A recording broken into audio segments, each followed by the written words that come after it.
بیوی کی دعا سے شوہر کو صحیح فرماتا ہے، لیکن ناشکری بیویوں سے نہیں۔ اور حدیث پاک میں یہ بھی ہے، حضور صلی اللہ علیہ وسلم فرماتے ہیں میں نے جہنم میں اکثر عورتوں کو دیکھا معراج کی رات میں۔ صحابہ سے صحابیات اس وقت جو موجود تھیں حضور سے پوچھتی ہیں یا رسول اللہ کیوں عورتیں زیادہ کیوں تھیں؟ اللہ کے نبی فرماتے ہیں یکفرن العشیر، کہ وہ اپنے شوہروں کی ناشکری بہت کرتی ہیں، ناشکری۔ اور حضور نے یہ لفظ بھی بتا دیا حدیث پاک میں کہ زندگی بھر اس کے ساتھ اس کا شوہر اچھا کرتا ہے، کبھی اس کی خواہش کے مطابق کوئی کام نہیں کیا تو وہ پورے کاموں کو یوں کہہ دیتی ہے کب تم نے میرے ساتھ اچھا کیا۔ یہ جملہ اس کو جہنم میں لے جائے گا۔ یہ تو عادت سی بنی ہوئی ہے گھروں میں۔ میری بہنیں، عزت مآب خواتین، ان تمام چیزوں سے پرہیز کرو۔ تمہاری زبان جو اس طرح سے بے لگام ہے آج، یہ دوزخ میں جانے کا سبب بن سکتی ہے۔ اپنے شوہر کے متعلق اللہ تعالیٰ نے جب یہ تمہارا جوڑا لکھ دیا ہے، صبر کر لے جاؤ، بہت بڑا تمہارے لیے اجر ہے۔ ظاہر سی بات ہے آج تمہارا شوہر جیسا بھی ہوگا فرعون تو نہیں ہوگا، بالکل نہیں، فرعون تو نہیں ہوگا۔ فرعون حضرت آسیہ کو سلاتا تھا اور ان کی ہتھیلیوں میں میخ مارتا تھا، کیلیں ٹھوکتا تھا، اور پھر ان کے سر کی چوٹی کے بال سے چھت کو لٹکا دیتا تھا۔ دن بھر وہ بالوں سے لٹکی رہتی تھی۔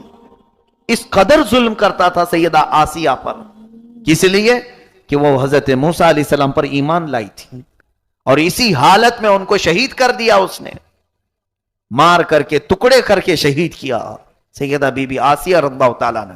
لیکن میرے آقا صلی اللہ علیہ وسلم فرماتے ہیں آسیہ کو میں نے جنت کے سب سے بلند مقام میں دیکھا۔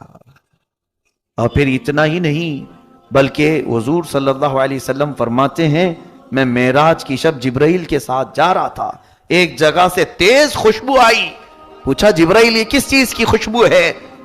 عرض کرتے ہیں یا رسول اللہ صلی اللہ علیہ وسلم فرعون کی بیوی آسیہ کی کنگھا کرنے والی جو خاتون تھی اس کے ہاں سے یہ خوشبو آ رہی ہے۔ اچھا، اس کے حضرت آسیہ کے بالوں میں جو کنگھا کرنے والی خادمہ تھی یہ اس کی قبر کی خوشبو ہے۔ پھر حضرت آسیہ کا حال کیا ہوگا؟ صبر کی وجہ سے وہ اجر دیا گیا۔ بہرحال حضرت بی بی رحمت ایوب علیہ السلام کی نیک وفا شیار خاتون، یہ بھی ایسی صابرہ تھیں، چھوڑ کر بھاگی نہیں، اس حالت میں بھی اپنے شوہر نامدار کے ساتھ خدمت میں لگی رہیں، خدمت کرتی رہیں۔ جیسے بھی ہیں آج گوشت کے ٹکڑے کٹ رہے ہیں، ان کے بستر سے چمڑی لگ رہی ہے، لیکن ہے تو یہ اللہ کے نبی ہے میرے شوہر، میں آخری سانس تک ان کے ساتھ رہنے والی ہوں۔ لیکن علاج کے لیے دوڑ بھاگ بھی کرتی تھی۔ ایک بار بازار میں ایک حکیم صاحب پکار رہے تھے میرے پاس، ہر چیز کا علاج ہے، یہ دوڑی دوڑی چلی آئیں، پوچھا اپنے شوہر کی بیماریاں سب بتائیں، ایسے ایسے میرے شوہر کی تکلیف ہے، کیا ان کا علاج ہو سکتا ہے تمہارے پاس؟ اس حکیم نے کہا بالکل ہو جائے گا، چٹکی میں علاج کروں گا۔ در حقیقت وہ ابلیس تھا، شیطان مردود تھا، اس نے یہ جان بوجھ کر کے جال بنایا تھا کہ آخر وقت وہ بہتوں کا ایمان چھین لیتا ہے۔ کہا اے خاتون تیرے شوہر کا علاج تو میں کر دوں گا، اجرت کیا لوگے؟ کہا اجرت میری کچھ بھی نہیں ہے، معاوضہ بس اتنا کہہ دینا کہ شفا دینے والا تو ہی ہے، وہ مجھے اتنا مان لے کہ میں شفا دینے والا ہوں۔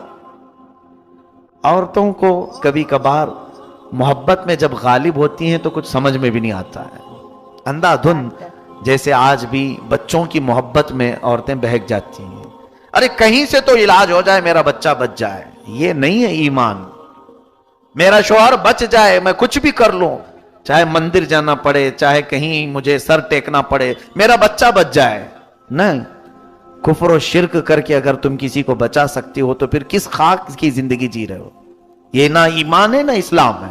یہاں تمہاری آزمائش ہے، یہاں تمہارا امتحان ہے، اپنی چاہے سخت بیماری ہو یا اپنے عزیزوں کی، حرام راستہ تم اختیار کر ہی نہیں سکتے، نہ کرو جب تک ہو سکے۔ بیماری کس نے دی تمہیں؟ اللہ نے، اور شفا کون دے گا؟